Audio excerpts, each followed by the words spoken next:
We all have our guilty pleasures. Me, I like trash isekai. It's like junk food.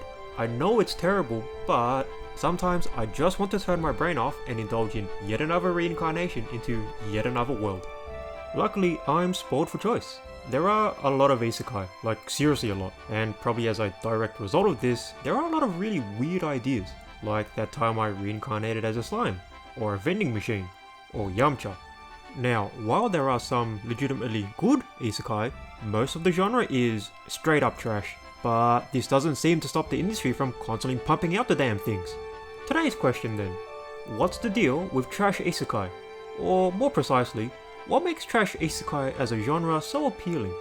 Short answer, it's a power fantasy. Yeah, this one's pretty obvious. Long answer, well yes, it is a power fantasy, but maybe not in the way you think. First, what is an isekai? The word means something like another world, and actually has a wide range of uses. In modern anime though, it's come to refer to a particular genre with a few basic characteristics. Generally, the protagonist, usually a nerdy male loser in his late teens or early 20s, is killed following a visit from Truck-kun and reincarnates into another world. These tend to be fairly generic video game or medieval fantasy worlds, though there are exceptions. In this new world, the protagonist gains access to new abilities, giving them some sort of unfair advantage. As they get used to this new world, our protagonist will inevitably gather a band of dedicated and loyal followers, including at least 2 but usually many more, impossibly attractive women. The story then usually devolves into them living in this new world and slowly learning about, the meaning of friendship or the value of life or whatever. To be fair, this is only a general outline, and a good isekai will play with the formula or use it in some interesting way, but trash isekai will follow this almost to the letter. With that out of the way, what makes trash isekai so appealing? To me, there are 3 things related to what the protagonist gets from their isekai experience. First, competence. This is your basic power fantasy.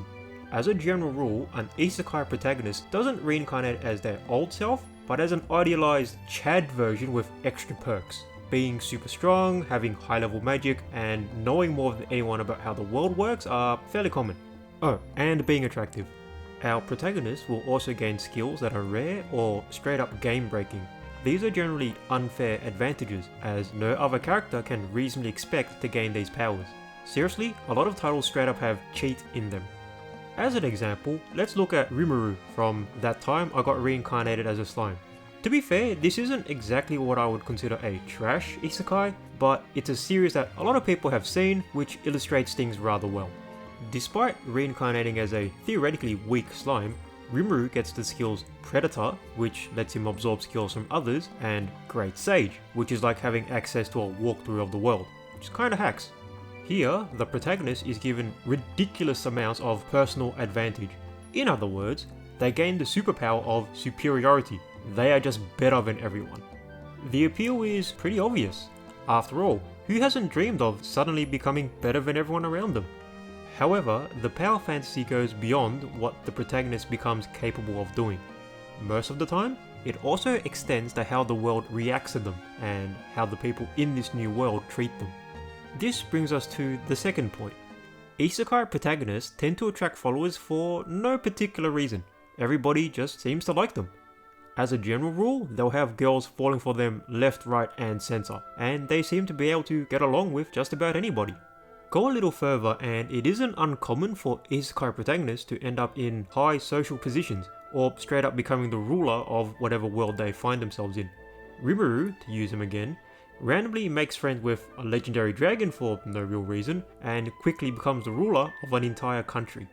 This isn't about competence. Instead, it's charisma, the ability to attract or inspire others, or more simply, the power of being likable. This seems to be a big part of the fantasy.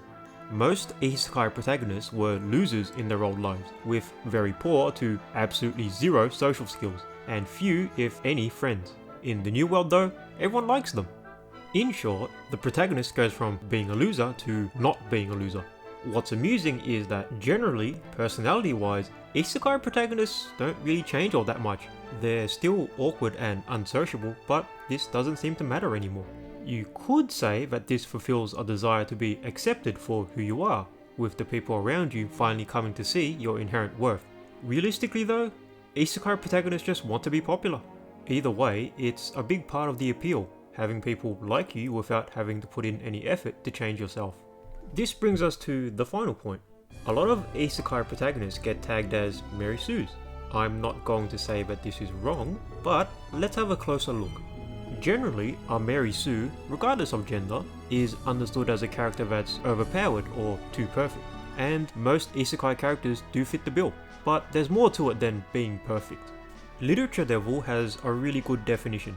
A Mary Sue is a character that the laws of the universe bend around. The Mary Sue doesn't earn anything, but rather the universe changes to accommodate them. And if you think about it, this is the basic premise for isekai as a genre. The world of an isekai is, more often than not, specifically and explicitly tailored to suit the protagonist. Let's look at a few examples. Yu, from Isekai Cheat Survival Meishi, reincarnates into a lonely wilderness, except that he happens to be a bit of an outdoor survival nut and very good at cooking. Saito, from Death March to the Parallel World Rhapsody, reincarnates into a game world that he literally helped to create. Toya, from In Another World with My Smartphone, reincarnates into another world with his smartphone and modern day internet. I could go on, but we'd be here all day. Again, the whole point of the isekai genre seems to be to create a world where the rules are made specifically to accommodate the protagonist. Honestly, it's easy to see the appeal, especially for people who feel that the world is rigged against them. Somewhere out there's a world where they understand the rules, and where the rules allow them to succeed. A world, as it were, made just for them. Again, the desire of the isekai protagonist, and the fantasy it appeals to, is to be able to succeed without having to change yourself. Instead, it's the world that changes. So, there you have it. To me, the appeal of isekai revolves around the desire for competence, the desire for charisma, and the desire to have the world work the way we want it to. And yes, it really does boil down to being a power fantasy. But it's good to think through what that actually means. It's hard to talk about this without being disparaging, but yeah, I do get it. It might be a bit lame to wish that you could suddenly become really good at things, that people will suddenly like you, and that things will just somehow work out in your favor. But that's the thing, isn't it?